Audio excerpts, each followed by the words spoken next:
फटाफट से देखिए मशीन देखिए कैसे देखिए कैसे औरतों औरतों को देखो कैसे मारे लड़कियों को मार रहे हैं। देखिए देखिए लड़कियों को मार रहे हैं।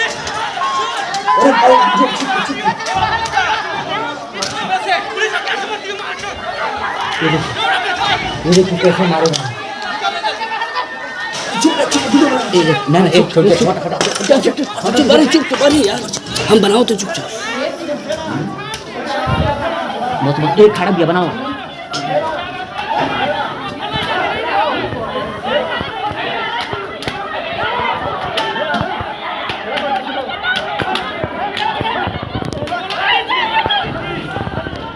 अरे माधर चोद।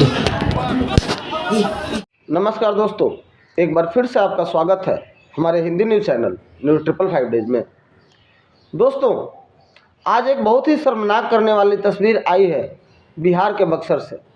जी हाँ मेरे दोस्तों, आपको बता दूं कि बिहार के बक्सर से सटे चौसा में आज लगभग 1 सालों से किसानों ने एक जन आंदोलन छेड़ रखा है और ये आंदोलन चौसा में लगे विद्युत पावर प्लांट के खिलाफ उन्होंने छेड़ रखा है। किसानों का देखिए कैसे औरतों कि कंपनी ने लड़कियों को उनकी मार रहे हैं। जमीनें देखिए दी लड़कियों को मार रहे हैं। तो तय रेट से उनको मुआवजा नहीं मिला और 10% के बदले केवल 8% ही मुआवजा के तौर पर उनको दिया गया। जिसके बाद से बक्सर के चौसा के बनारपुर पुचार और उसके आसपास के गांव के किसान जिनकी जमीनें इस कंपनी के द्वारा पावर प्लांट के लिए अधिग्रहित की गई, एक खड़ा भी बनाओ। ये सारे मजदूर एक साथ मिलकर एक बैनर के तले किसान आंदोलन शुरू किए। आपने देखा था कि पिछले समय में ये आंदोलन बहुत ही सुर्खियों में पहले से भी रह चुका था और उसके बाद बहुत सारी राजनीतिक शक्तियां भी इन आंदोलनों में किसानों का साथ देने के लिए आई। यहाँ तक कि किसान नेता राकेश टिकैत भी इन आंदोलन में आ चुके थे। दोस्तों, आपको बताते चलूं कि उसके बाद बीच के समय से राजनीतिक रुख इस आंदोलन से सीधे हट गया और फिर भी किसानों ने अपने आंदोलन को जारी रखा और धीरे धीरे ये अपने आवाज़ को और ज़्यादा बुलंद करते गए। उसके बाद पिछले कुछ समय से जिला प्रशासन, जिलाधिकारी या और भी उच्च अधिकारी इन किसानों से बातचीत करने के लिए लगातार जा रहे थे, लेकिन अचानक ही, हालांकि इस मामले में दोनों पक्षों का अलग अलग पक्ष है। जिला प्रशासन ने भी अपना पक्ष रखा है और किसानों ने भी अपना पक्ष रखा है। जिला प्रशासन का पक्ष ये है कि इस जगह पे एक्चुअल में माननीय हाई कोर्ट के आदेशानुसार हम इस प्लांट के गेट को बंद नहीं होने दे सकते और यहाँ पर कार्य सुचारू रूप से जारी रहना चाहिए, जिसका पालन कराना जिला प्रशासन की जिम्मेदारी है और ये माननीय हाई कोर्ट का आदेश है।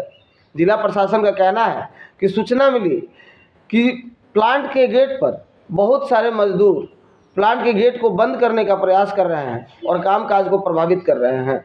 जिसके बाद जिला प्रशासन की एक टीम मौके पर पहुंची, जिसके बाद ग्रामीणों और प्रशासन के बीच झड़प हुई, जिसमें बहुत सारे पुलिसकर्मी घायल हो गए और शायद मौके पर मौजूद डीएसपी को भी चोटें आई, जिसके बाद से पूरा जिला प्रशासन बौखला गया।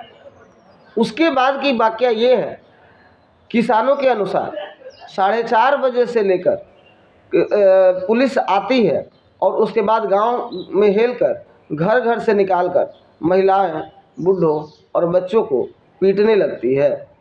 हालांकि वहां से आई तस्वीरें भी हृदय विदारक है। फर्श पे खून बिखरे हुए दिख रहे हैं।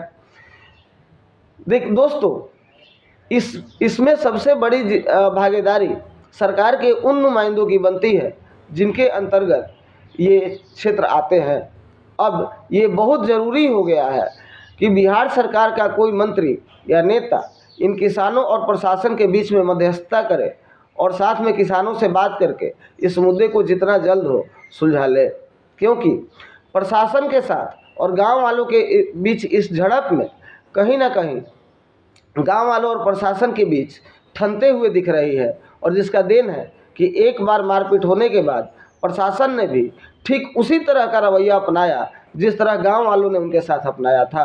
हालांकि प्रशासन को ये बात सोचना चाहिए कि गांव वालों के भोले भाले गांव वाले अपने पैसों के लिए और अपने बाकी रकम के लिए आंदोलन कर रहे हैं, और हो सकता है कि उनके बीच में कुछ उन्मादी तत्व ऐसे हों जो भोले भाले गांव वालों को उकसाकर इस तरह की कार्रवाई करवा रहे हैं। प्रशासन को चाहिए कि इस तरह के लोगों को चिन्हित करके और उन पर कठोर कार्रवाई करे, न कि प्रत्येक गांव में जाकर और घर से बीवी बाल बच्चों को निकाल कर और प्रशासन मारना शुरू करे और फर्श पे ब्लड दिखा हुआ दिखे। क्योंकि आपको बताते चले कि इसका सबसे बुरा प्रभाव गांव में मौजूद उन छोटे बच्चों पर जाएगा जो इस घटना को देख रहे हैं, और उनके मन में आज ही से पुलिस के प्रति खौफ बैठ जाएगा, जो ठीक नहीं है। क्योंकि पुलिस हम सबके सहायता के लिए है, हम सबकी मित्र होती है, और ज़रूरत पड़ने पर पुलिस सख्ती से पेश आती है जहाँ पे ज़रूरी हो। लेकिन अगर ये डर आज वहाँ मौजूद छोटे छोटे उन गांव के बच्चों के बीच में बैठ गया जिन्होंने इन रूप को देखा है, तो यह आगे जाकर हमारे समाज के लिए अच्छा नहीं होगा। इसलिए गांव वालों को भी चाहिए कि किसी तरह से प्रशासन यदि सुरक्षात्मक या कोर्ट के या न्यायालय के आदेशों का पालन कराने के लिए बाध्य होता है, तो उस स्थिति में प्रशासन को सहयोग कर अपने प्रदर्शन को मौन रूप से बरतें, और किसी तरह की जान माल की हानि, मारपीट या तोड़फोड़ नहीं होना चाहिए। और प्रशासन को भी चाहिए कि गांव वालों में मौजूद असामाजिक तत्वों को चुनकर उनके साथ कार्रवाई हो, न कि पूरे गांव और सामूहिक स्तर पर इस तरह के कदम उठाए जाने चाहिए। क्योंकि कहीं ना कहीं चुनाव के समय में इस तरह की घटनाएं बुरा प्रभाव डालेंगी और लोगों पर में प्रशासन के प्रति अविश्वास को कमज़ोर करेंगी। एक तो ऐसे ही देखा जा चुका है कि इस आंदोलन में पहले भी इस तरह की घटनाएं हो चुकी हैं और उसमें प्रशासन को अच्छी खासी फजीहती झेलनी पड़ी है, और दूसरी बार इस तरह की घटना उचित नहीं थी। क्योंकि हो सकता है गांव वालों के द्वारा गलती हुई हो और उन्होंने प्रशासन पर हमला किया हो और प्रशासन के कुछ अधिकारियों को चोट लगी हो। लेकिन प्रशासन का क्या कर्तव्य है कि यदि गांव वालों के द्वारा गलती हुई तो प्रशासन भी उसी रास्ते पर चलकर और गांव वालों से निपटे। जबकि यहाँ पर चाहिए था कि प्रशासन इस तरह के लोगों को, खास लोगों को चिन्हित कर उन पे कार्रवाई करता, या कानूनी स्तर पे कार्रवाई करता, या मुकदमे दर्ज किए जाते, ना कि लोगों के घरों में घुस करके बीवी बच्चों को मारने की ज़रूरत थी। बाकी सरकारों को चाहिए कि किसानों और प्रशासन के बीच इस मुद्दे को तथा साथ में किसानों के मांगों को सुन करके अब धीरे धीरे इस किसान आंदोलन को ख़त्म किया जाए। क्योंकि एक लंबे समय से यह आंदोलन चलता आ रहा है। दिल्ली जैसे देश की राजधानी में किसान आंदोलनों को तुरंत सुन करके ख़त्म कर दिया जाता है, लेकिन एक छोटे से और किनारे में स्थित इस आंदोलन को ख़त्म नहीं कर पाना सरकार की नाकामयाबी को दिखाता है।